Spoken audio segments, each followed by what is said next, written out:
한국 교회는 여러 면에서 상황이 좋지 않습니다. 교회 전체가 생명 역사를 일으키면서 변화를 만들어야 하는데 그렇지 못합니다. 힘이 빠질 대로 빠져서 정체 내지는 감소의 상황에 있습니다. 그게 오늘 우리 한국 교회의 현실인데요. 근데 사실은 감소의 내용을 가만히 들여다보면 더 상황은 좋지 않습니다. 청년들이 줄고 있고 무엇보다도 주일학교가 많이 감소하고 있습니다. 유례가 없는 저출산 또 고령화의 강력한 임팩트까지 더해져서 한국 교회는 좋지 않습니다. 또 이런 결과를 만드는데 많은 요인들이 작용을 했습니다만은 그 중심부에는 교회 교육이 자리를 잡고 있습니다. 교육의 중요성을 놓치고 또 그 중요성을 간과하는 데서 오는 또 잘못된 의사결정, 이런 것들이 오늘 교회를 더 힘들게 하고 있습니다. 이런 측면에서 한국 교회의 미래를 위해서 우리는 뭔가 새로운 쇄신이 필요한데요. 아마 그런 고민들을 가지고 우리 교사들도 다 모였다고 생각합니다. 사실 교육이 되지 않으면 미래는 없습니다. 근데 교회 교육의 중요성을 놓치고 또 충분히 투자하지 못하고 집중하지 못한 이런 어려움도 있습니다만은 가장 중요한 그 근저에는 교사의 역할이 있습니다. 사실 방법이나 또 여러 가지 문제를 뛰어넘어서 사람은 무엇보다 중요합니다. 제가 늘 잘 하는 말인데요. 무엇을 하느냐, 어떻게 하느냐 보다 누가 하느냐가 중요합니다. 사실 여러 가지 악재가 산적하지만 교사만 바로 서면 소망이 있습니다. 이번 이 교사들이 모인 시간에 이런 변화가 있기를 기대하는데요. 제가 이 설교를 준비하면서 과거에 갔던 한 그 세미나가 생각이 났습니다. 오래전에 한 목사님이 하는 강해 설교자의 영적 준비라는 그 세미나에 제가 참여를 했습니다. 그때 이 강사 목사님은 이 설교 세미나에 참석하는 많은 목사님들이 어떤 기대를 가지고 참여하느냐 하면 자신의 설교가 바뀌기를 원하는 겁니다. 근데 그런 마음으로 노력하면 설교의 모양이나 방법, 테크닉은 달라질 수 있을지 모르지만 말씀의 깊이, 수준은 변화되기 어렵다는 겁니다. 그러면서 이 목사님은 설교를 바꾸려고 하지 말고 설교자 자신이 바뀌어져야 한다. 그러면서 정말 중요한 얘기를 하셨는데요. 설교자의 변화만이 진정한 설교의 변화를 보증한다. 참 그 가슴에 와 닿았습니다. 이번 이 교사 강습회에 여러분 여러 가지들을 배우고 훈련하고 익히고 새로운 경험들을 하실 텐데 그 자체 다 중요합니다. 그러나 꼭 간과하지 말아야 될 것은 방법은 사람을 바꾸지 못한다는 사실입니다. 더 중요한 것은 우리 교사 한 분 한 분이 새로워졌으면 좋겠습니다. 오늘 읽은 이 베드로서의 말씀을 가지고 간략하게 몇 가지 조언을 드리고자 하는데, 사실은 목회자들에게 주시는 말씀입니다. 그러나 영혼을 책임지고 있다는 측면에서 교사나 목회자는 다르지 않습니다. 우선 2절 상반절을 한번 보십시오. 너희 중에 있는 하나님의 양무리를 치되. 저는 늘 이 구절이 마음에 다가와요.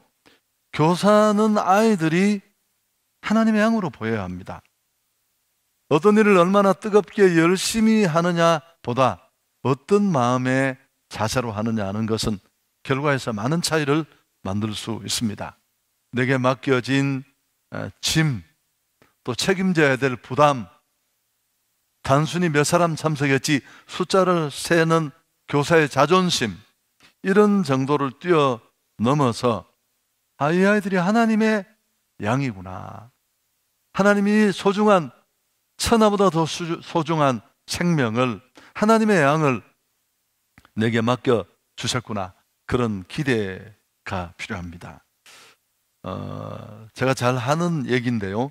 영혼에 대한 만남과 확신, 또 한 영혼에 대한 환상이 꼭 필요한데, 로버트 로젠탈이라는 하버드 대학의 교수가 있었습니다. 이분은 실험을 많이 하니까 200마리 정도의 실험용 쥐를 키우고 있었는데, 휴가를 떠나면서 그 200마리 중에서 50마리 이마에 하얀 점을 찍어두고 갔습니다. 2달간의 휴가를 마치고 돌아와서 보니까 세상에 이 이마에 하얀 점이 찍힌 쥐들이 훨씬 더 발육이 왕성했습니다. 여러분, 이유가 뭘까요? 사육사들의 태도 때문에 그렇습니다. 박사님이 휴가를 떠나고 난 다음에 이 실험용 쥐를 사육하는 사육사들이 이마에 흰 점이 찍힌 이 쥐를 보고 특별한 쥐이구나, 그렇게 생각을 했습니다. 그들의 그런 기대가 이런 결과를 만든 것입니다. 사실은 조금만 들여다보면 예수 그리스도의 인생관이 그렇습니다. 세리도 창녀도 죄인도 가능성을 보고 격려해 주시고 세워주시고 이끌어 주시고, 그 속에 있는 하나님의 비전을 보고 그들을 이끌어 주는 분이셨습니다. 우리 교사도 그랬으면 좋겠습니다. 저는 목회하는 과정에 저 역시도 허물이 많지만 정말 제가 함께 청년 사역을 하거나 사역을 하는 동안에 그 속에 있는 하나님의 기대를 보고 잡아 이끌어 주어서 정말 거인이 된 그런 많은 신뢰들을 가지고 있습니다. 또 한 가지, 두 번째는 2절 하반절에 보면 억지로 하지 말고 하나님의 뜻을 따라 자원함으로 하라. 우리가 살고 있는 이 21세기는 억지로 해서 되는 일은 하나도 없습니다. 기쁨으로, 즐거움으로 그렇게 일할 때 영향력을 발휘할 수 있습니다. 하물며 일반 일이 모두 그런데 하나님이 내게 맡겨준 양떼들을 키우고 양육하고 다음 세대를 준비하는 일은 더더욱 그렇습니다. 여러분, 즐거움으로 일을 할 수 있기를 축복합니다. 그러려면 쉽지 않습니다. 엄마가 아이에게도 짜증 내잖아요. 내 은혜가 딸리고 힘겨우면. 저도 그런 경험을 가끔씩 하는데, 기본적으로 이 우리 안에 마르지 않는 은혜 또 기쁨을 만드는 원천이 몇 가지 있는데, 첫째는 구원의 즐거움입니다. 내가 예수 믿고 구원받았다는 것. 그리고 또 하나는 허물 많은 나를 구원해 주실 뿐만 아니라 하나님이 영혼을 책임지는 목사로, 교사로. 때로 돌아보면 참 아니다 싶을 때가 많습니다. 나보다 훨씬 더 신실한 성도들을 만날 때면 내가 이들을 이끌기에 적합한가 싶습니다. 그럼에도 불구하고 하나님이 내게 이 일을 맡겨주셨다는 감격, 이런 것들이, 이 사명의식이 우리가 상황을 뛰어넘어 기쁨으로 일할 수 있는, 영향력 있게 사람을 세우는 일을 할 수 있는 원천이 될 것입니다. 근데 또 한 가지가 있다면 뭘까요? 너무 뻔한 얘기가 될지 모르는데, 잠언 27장 23절에 내 양떼 형편을 부지런히 살피며 내 소떼에게 마음을 두라. 여러분, 영혼을 가장 마음에 두는 최고의 좋은 방법이 어떤 방법일까요? 그들을 품고 기도하는 겁니다.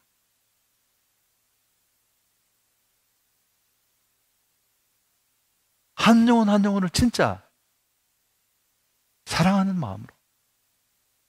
여러분, 그래서 꼭 여러분이 맡은 그 주일학교 안에, 또 영혼들 안에 이런 놀라운 생명 역사들이 일어나기를 축복합니다.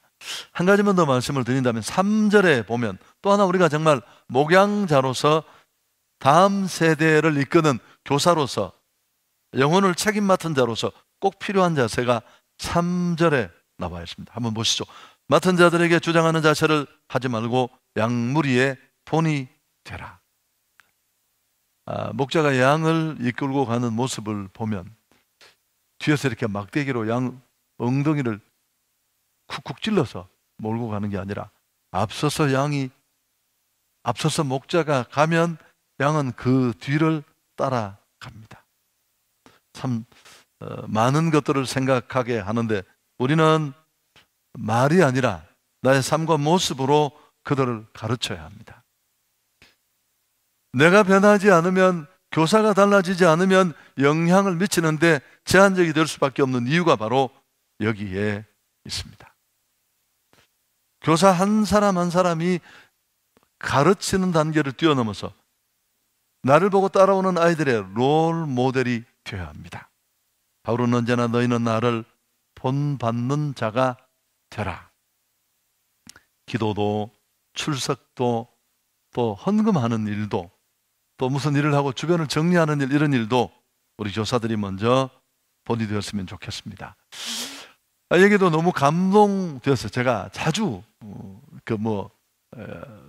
어린이 주일 그럴 때 인용도 하는데, 그 간디 무저항 비폭력으로 유명한 간디가 있는데 우리가 잘 알지 않습니까? 인도 사람들 또 전 세계 사람이 그를 존경하는데, 어느 날 인도의 한 어머니가 자기 아이를 데리고 간디에게 왔습니다. 그러면서 선생님, 우리 아이가 설탕을 너무 많이 먹는데 설탕이 몸에 나쁘니까 먹지 말라고 한 번만 아이에게 얘기를 해 주십시오. 그랬더니만 간디가 가만히 생각을 하더니만 2주 후에 아이를 다시 데려오라고 했습니다. 2주 뒤에 아이를 간디에게 데려갔더니만 간디는 정중하게 너 설탕 먹지 마라. 설탕 너무 많이 먹으면 몸에 좋지 않다. 그래서 나중에 물었습니다. 왜 2주의 시간이 필요했느냐고. 여러분 아시죠? 간디도 설탕을 먹고 있었거든요. 그가 그 설탕을 끊는데 필요한 시간이 2주였습니다. 왜 그가 많은 사람에게 영향을 미치는지, 왜 많은 사람들이 지금도 그를 존경하고 따르는지를 알 수 있는 대목입니다. 설교 정리하겠습니다. 여러분, 미국 속담에 오늘 바르게 교육받고 단련받지 못한 아이는 내일 죄수가 된다, 이런 무서운 말이 있습니다. 히틀러, 김일성 다 어릴 때 주일학교를 다녔다고 합니다. 우리의 역할이 얼마나 중요한지를 깨닫게 됩니다. 좋은 교회, 성경적인 교회, 안디옥 교회는 아주 신실한 사역자들 뿐만 아니라 바나바와 사울 같은 교사도 있었습니다. 그래서 그 교회가 아주 균형 있게 성장했고 선교적 사명도 감당할 수 있는 그런 교회로 세워질 수 있었습니다. 하나님의 양으로 보고 비전과 기대를 가질 수 있기를 축복합니다. 그리고 그 아이들을 온몸으로 끌어안고 기도하고 또 좋은 롤 모델이 되어서 이번에 꼭 우리 교사 한 사람 한 사람이 변화되어서 여러분이 섬기는 교회마다 또 차세대마다 영혼들마다 바뀌는 역사가 있기를 축복합니다.